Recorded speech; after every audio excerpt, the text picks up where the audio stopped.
Bonjour Christian. Bonjour Chloé. Alors j'imagine que vous connaissez le concept de 360 degrés dans le monde RH, puisqu'on parle du monde RH ensemble. Un petit peu, Euh, oui. et c'est quelque chose qui a été quand même pas mal à la mode il y a quelques années. Aujourd'hui, qui tend pas à disparaître, mais en tout cas qui perd un peu de sa notoriété, j'ai envie de dire. Mhm, Euh, absolument. Est-ce que vous, c'est un modèle que vous utilisez régulièrement? Est-ce que c'est quelque chose que vous avez utilisé beaucoup avant et aujourd'hui vous êtes aussi dans cette démarche un peu de ralentir son utilisation? Enfin, comment vous utilisez tout ça?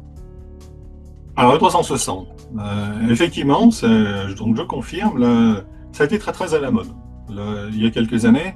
Moi, j'étais toujours très très, même pas dubitatif, je dirais critique à l'égard d'une façon dont c'était mené. Alors, peut-être que c'était pas souvent bien animé, parce que c'est assez technique hein, comme animation, un 360, mais j'avais quand même des problèmes structurels sur la qualité d'information qui me gênaient, parce que comme vous savez, je viens de la recherche, etc. Donc, l'information, ça veut dire quelque chose. Hein.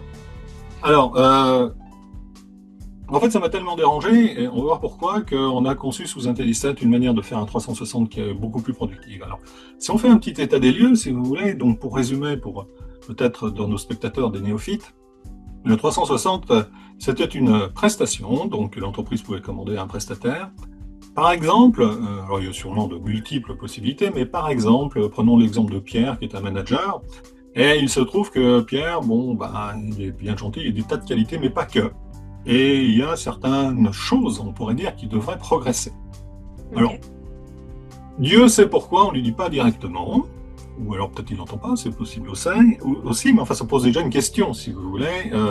Et donc, l'idée du 360, c'est qu'on va demander à ses collaboratrices, collaborateurs N-1 de donner une évaluation de Pierre, au père de donner une évaluation de Pierre et au N+1 de donner une évaluation de Pierre. Donc déjà, on voit qu'on a trois catégories d'informations qui sont structurellement différentes. Bon. Oui. Donc là, déjà, si vous voulez, ça pose des questions. Mais admettons. Et ce qui est censé se produire, c'est que quand Pierre a toutes ces informations-là, a priori, il devrait être capable de se débrouiller pour fonctionner mieux. Voilà. Alors bon, on ne va pas rentrer dans tous les détails de ce mécanisme et de ces curiosités de process, hein, mais C'est surtout, moi, la première question, c'est les N-1. Est-ce qu'ils vont se sentir libres de dire réellement ce qu'ils pensent? on peut le faire de manière tout à fait anonyme, hein, ça, il n'y a pas de problème. Ça. Enfin, ça, en termes d'industrialisation, si vous voulez, il y a des questionnaires, enfin, il y a des différentes méthodologies pour le faire, donc oui, on peut tout à fait préserver l'anonymat, pas de problème. Ce qui pose question aussi, par ailleurs, mais bon, bref, admettons, c'est comme ça, admettons, bref. Alors, il y a pas mal d'écueils à ça, parce que déjà, le premier écueil moi, que j'ai vu un certain nombre de fois, c'est que, bon, ok, Pierre dysfonctionne, tout le monde fait avec. C'est pas parfait, on est bien d'accord. Hein. C'est pas parfait, mais bref, tout le monde fait avec, on fait ce qu'on peut, et puis on se débrouille, et puis les choses, finalement, suivent leur cours, plus ou moins bien, mais ça baigne. Après ça, on fait le 360, et là, puisqu'on fait le 360, si vous voulez, on officialise le fait qu'il y a un problème. Voilà. Maintenant, c'est clair, on ne peut plus dire qu'il n'y a pas de problème. On est obligé d'accepter le fait qu'il y a un problème, et comme le 360 est comme une prestation qui peut coûter assez cher, pareil qu'IntelliSense, mais souvent c'est vendu assez cher, une fois qu'on a officialisé qu'il y a un problème, on n'a plus de budget, si vous voulez, parce qu'on a brûlé tout le budget pour faire le 360, on n'a plus de budget pour en fait réparer le problème. Donc on a bien officialisé que Pierre, en fait, était le problème, hein, et puis maintenant débrouillez-vous. Donc vous imaginez, voilà.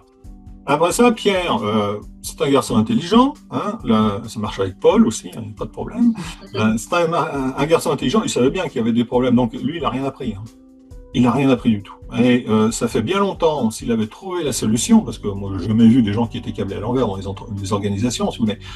S'il avait pu par lui-même déjà trouver la solution, il l'aurait fait. Il a sûrement fait de multiples essais, mais bon, il n'y est pas parvenu. Mais en tout cas, il n'a rien appris. Donc le résultat des cours, si vous voulez, on se trouve avec un problème sur les bras qu'on n'avait pas avant, et qu'en plus, on ne peut plus ignorer. Alors, un bonjour pour gérer la situation. Et enfin, ce qui m'est souvent rapporté, c'est que ça a été l'occasion de faire des somptueux règlements de compte contre Pierre. Donc c'est pas sympa non plus. Surtout qu'après ça, Pierre, alors, on n'a pas 36 000 solutions, soit il reste, soit il part. Vous voyez, mais s'il reste, vous imaginez l'ambiance. Oui. Bah là, il y a aussi de la gestion de conflits à faire derrière, donc. Ah On bah est oui, bon. oui, voilà. Donc en fait, si vous voulez, dans cette manière de faire alors qui n'est pas la norme, j'en sais rien, mais c'est en tout cas pas le projet, mais ça arrive quand même relativement souvent, et je pense que c'est pour ça qu'on est un petit peu, semble-t-il, en désamour avec cette prestation. Évidemment, en générant de telles problématiques, alors en fait avant ça allait pas trop bien, mais ça allait quand même beaucoup mieux, voilà, c'est sûr que ça peut pas bien fonctionner. Alors, là où c'est intéressant, c'est d'étudier ça structurellement. Déjà, on observe bien que faire une évaluation d'une personne par d'autres personnes, on est dans un tri personne. C'est Pierre contre Paul. Voilà. Donc, on a déjà compris, on en a parlé plusieurs fois, que le tri personne, c'est idéal pour mettre le BINS dans les relations humaines. Mm. Donc, avec Intellicent, déjà, le premier niveau, si vous voulez, de glissement qu'on va opérer, on va quitter le tri personne pour passer sur un tri action. Non pas, je vais faire une évaluation de, mais c'est qu'est-ce que je peux faire pour. Donc on sort l'ego en fait de ça. Ce qui peut éviter les Exactement. conflits. Voilà, on va sortir l'ego de ça pour quitter ce conflit de personnes, parce qu'évidemment, inéluctablement, ça devient une affaire personnelle. Hein. Oui. Voilà. Donc on va glisser sur un tri-action. Deuxième niveau de dissociation qu'on va mettre en place, ou de glissement, c'est qu'au lieu de s'intéresser à Pierre et à Paul, on va s'intéresser à la relation professionnelle qu'il y a entre les deux. C'est-à-dire que là, il n'est plus du tout question de personne, il n'est même plus question de fonction, mais il est question de processus. Et à partir de ce moment-là, on a des techniques, si vous voulez, d'animation avec Intellicent qui nous permettent de permettre aux gens de formuler des demandes qui sont orientées justement sur cette relation professionnelle. Qu'est-ce qu'on peut faire pour l'améliorer? Voilà. Alors ça, c'est particulièrement intéressant parce que tout de suite, on bascule, si vous voulez, dans un tri-action, dans une résolution de problème.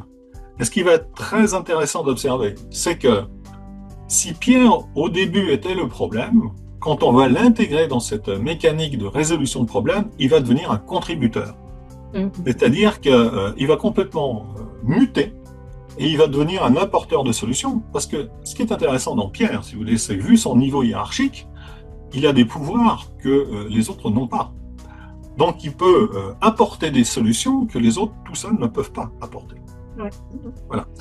Donc dans cette façon-là de processer le 360 degrés, on va pouvoir basculer très très facilement sur un tri-action, sur une résolution de problème qui va se concrétiser, si vous voulez, sur des processus qui seront beaucoup plus performants, sur un résultat qu'on va pouvoir atteindre mais dès demain, parce qu'on a des solutions opérationnelles, et en recréant une cohésion et une véritable équipe.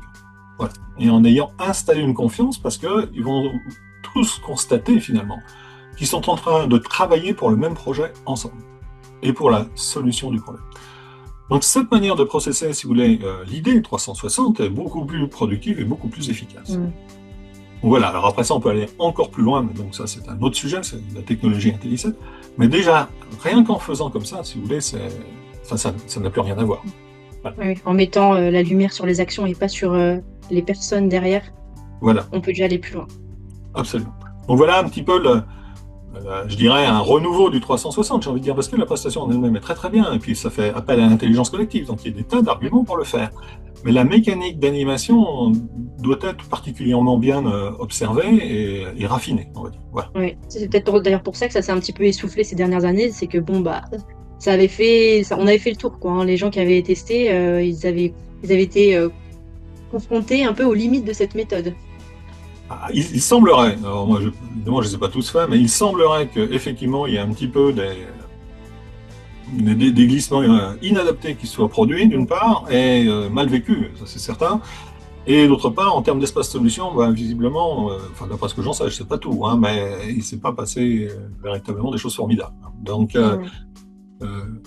mais c'est intéressant, si vous voulez, parce qu'on comprend mieux structurellement pourquoi ça peut se produire, effectivement. Donc, non, moi, je pense que c'est quelque chose qui est très bien. Si c'est bien animé, c'est quelque chose qui est très bien.